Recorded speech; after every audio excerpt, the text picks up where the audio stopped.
Welcome to this session of Straight Drive. I'm Sudhanshu Mani. Namaskar.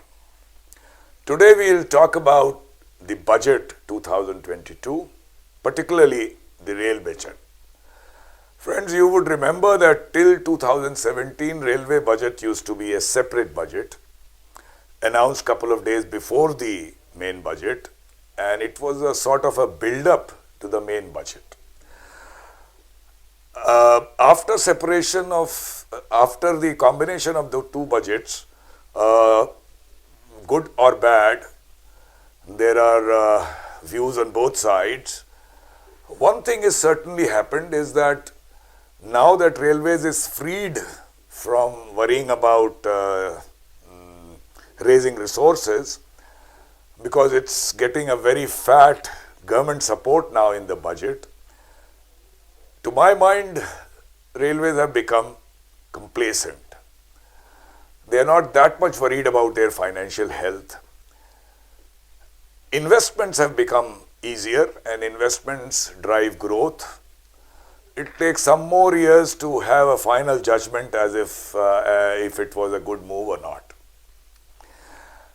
So we will talk about what happened in the budget this year, especially in respect to railway budget. First of all, the railway portion of the budget was over perhaps in 1 or 2 minutes, reduced to 4 or 5 lines. I will start with what the budget did not talk about. Although the numbers are there in the budget numbers, but in the speech, the financial health of railways did not find a place. The operating ratio of railways, which is the working expense divided by the ordinary traffic revenue, has been deteriorating for a long time to the extent that last 2 years it has gone above 100. Although the government showed it below 100 by window dressing and not paying the pension liability from the main expenditure, but the fact is that the operating ratio was 114 2 years back and 131 last year, which was of course a COVID affected year, so we can ignore it. This year, the good sign is that because the economy is growing, so to say, railways have been able to move 15 to 20% more traffic and likely to earn 15 to 20% more revenue. Passenger trains have also, except the suburban and short distance trains, are more or less reaching the pre-COVID levels, and earnings are also in the respect of these trains reaching that level. It has helped, but still the operating ratio is not going to be less than 109, 110 or so. So in the long term, this is not good. In addition, investments. For the last 7 years, investments in railways have been going up. 50,000 crore होता था, वो आज की date में 2.5 लाख करोड़ के पास पहुंच रहा है. 2.45 lakh crores have been announced this year. इसमें शुरू में इंटरेस्ट का मॉरेटोरियम होता है. ये जो बोरोइंग्स हैं, इनका इंटरेस्ट का बर्डन अब शुरू होगा और शुरू हो गया है. अब ये ज्यादा होगा. This will go up quite a lot. And therefore, the finances are going to worsen. The only way to regain financial health is to earn more revenue. In spite of these investments, railways revenues have been growing at the rate of only 2% for last 6-7 years. So that's not a good sign. Gestation period for these investments, they say, can be very long, 5 to 10 years, but the time has now come to do a post review of the investments made to see that these investments are going in the right direction. There was no sign in the budget about, as I said, about financial health and a review of these investments, so we leave it at that. I will now come to the announcements in that 1 or 2 minutes that the finance minister spoke about railways. These included announcements like IR's role in PM's Gati Shakti, and you know the Gati Shakti is to improve the logistics performance in the country. 100 cargo terminals to be set up, multimodal logistics facilities in them. Logistics services for small farmers and industries. Integration of postal and railway services, which I have not fully understood yet, but with time we will know about that. One station, one product, that is promoting perhaps one product of a specific area with the help of railways, and 2000 kilometers of Kavach, ये latest एक safety system है signalling का जो indigenous है, India में ही develop किया गया है, तो ये एक अच्छा साइन है. What has evoked maximum excitement, however, was the announcement that 400 Vande Bharat trains would be rolled out in next 3 years. 400 Vande Bharat train अगले 3 साल में बनके तैयार होंगी, ऐसा फाइनेंस मिनिस्टर ने अपनी स्पीच में कहा. आपको मैं याद दिला दूं, ये as the creator of the train I was very happy to learn that, specially because for the last couple of years or 3 years there has been a lot of negativity, and even the team which built the train was hounded and so on, but things are on right course now after the new minister took over. Immediate reaction of course was that this is a hype. जब आपने पिछले 3 साल में एक भी नहीं बनाई पहली 2 के बाद, तो आप 400 कैसे बना दोगे? शगुफा छोड़ा गया है, ऐसा बहुत लोगों ने कहा. मेरे पास बहुत फोन भी आए as to how many do you think can be built. My take has been that the time to wonder whether how many would be made in 3 years and so on is over. Finance Minister of the country has announced that 400 Vande Bharat trains shall be made, and it should be taken as an announcement of intent of the government. And now in this program briefly we can see how these 400 trains can actually be made.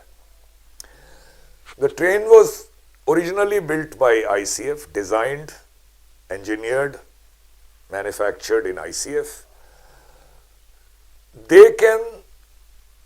They are currently building the 3rd and the 4th rake, which are expected to come out by May or June of this year.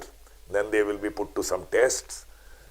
Around September, October of 2022, they will be in a position to go into series production. In my judgment, they can do 2 to 3 rakes per month. And slowly it can be ramped up. So I would think that in the course of next 3 years, starting April 22, add 3 years to that, we reach April 25. So in the year 25-26, I would think that at the rate of about 40 per year, about 120 can be made in ICF itself. The ministry has also said that these trains would also be built in other coaching units. ये RCF Kapurthala है और modern coach factory Raebareli है, ये है कि वहाँ भी बनेंगी. वहाँ भी बननी चाहिए, लेकिन gradually, because this manufacture of the train, they will take time to learn, because they have not built what is called the self-propelled 3-phase electrical equipment train at all. तो उनके लिए एक learning process लंबा होगा. So I would think that in next 3 years they should learn how to make it, and maybe make 4, 8, 12 per both the factories. So by year 25-26 up, we can take it as 130-140 trains which can be turned out. That leaves us with another 260-270 trains. How will those be built? To my mind, the best course of action would be to divide this into 2 parts and tackle it in 2 different ways. One is, if you remember, we had floated in 2017 the concept of Train 20. Now, Train 20 is nothing but an upgraded version of Train 18, Vande Bharat Express, which is where the body is fully aluminum. Because it's aluminum, it's lighter in weight and therefore more energy efficient. It has some other improved features. I'll not go into that, but let's say it's an upgraded version of Train 18. That time the idea was that because the capability to manufacture aluminium trains does not exist in the country, the aluminium profiles that have to be extruded and so on, we should float a contract and engaged established rolling stock manufacturer in Europe or any other developed country. With one caveat, this would be not like the regular transfer of technology contracts that Indian Railways get into. This would be totally hands-on, because we would be floating a huge contract. If I talk about say 125 trains, you can safely say this would be a contract worth about 15,000 crores or a little bit more. So you can leverage that and put a condition that the contractor will build couple of trains and rest of them will be built in India itself in ICF premises. ICF will make space available, will make staff available. As the trains get built, they would get trained in making it. By the time the entire contract is over, ICF would be fully geared to manufacture these trains on their own. Another caveat, while designing the train, ICF staff would sit with the contractor and get the complete know-how and know why, and not through a technology transfer arrangement where as-built information is given to us and we are never able to really get to a point of expertise to match the creator.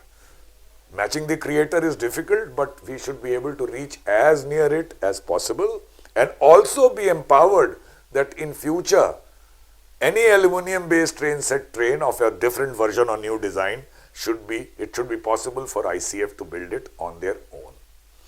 So this was my second option. This should give us about 120, 125, 130 trains, but the first one would not arrive before add approximately 2.5 years from now, so it will not arrive before end of 2024 or 2025. Another 3 years after that, 25, let's go up to 2028, these 120, 130 trains can start running in Indian Railways. We are still left with another lot of 120, 130 trains to make up 400. I would say that this can be done by reviving the private trains contract, the tender, which failed and is lying in doldrums since July 21. It failed because the concerns of the bidders were not addressed by railways. These concerns were about an independent regulator, freedom to choose fare and train timings and routes, a comforting exit clause. Even the revenue sharing arrangement was a little one-sided. I have written many times about it. The Railway Ministry is fully aware. If the contract is reframed with empathy in a win-win situation, this contract can be revived, and the capacity is available in private coach manufacturing units. So we have 3-4 of them in the country. Another one is under construction. That can be utilized to get these 120, 130, 140 trains, and they can also be rolled out, or the services can start sometime in 2024 or 2025, and this will also add to make up the 400 trains that the finance minister has talked about. So this was the roadmap that I think the ministry should follow if they have to come true to the announcement. Another issue that I would like to highlight before ending, many RRT projects are being taken up in the country. One is under construction between Delhi, Meerut. One is being talked about in Kerala, in Rajasthan, in Andhra Pradesh. Many state governments are proposing these projects. These are basically 160, maybe up to 200 kilometers per hour trains for intercity travel. The first one is being built in standard gauge. Without going into the controversy of the gauge, मैं इतना कहूँगा कि ये जो भी काम हो रहा है, जब आप 400 वंदे भारत ट्रेन बनाने जा रहे हो, तो उन्हीं ट्रेन को इन पे भी चलना चाहिए. ये तो बड़ी नेचुरल सी बात है.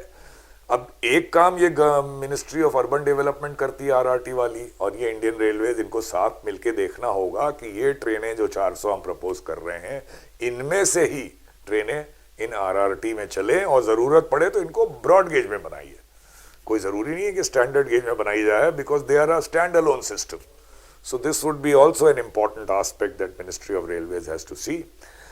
So with that I'll end the program, and I hope either through the measures I have suggested or any other measures, I sincerely hope that a big thrust is in the offing for Vande Bharat trains, and we'll see many and many of these trains in service in India. Thank you very much. Namaskar.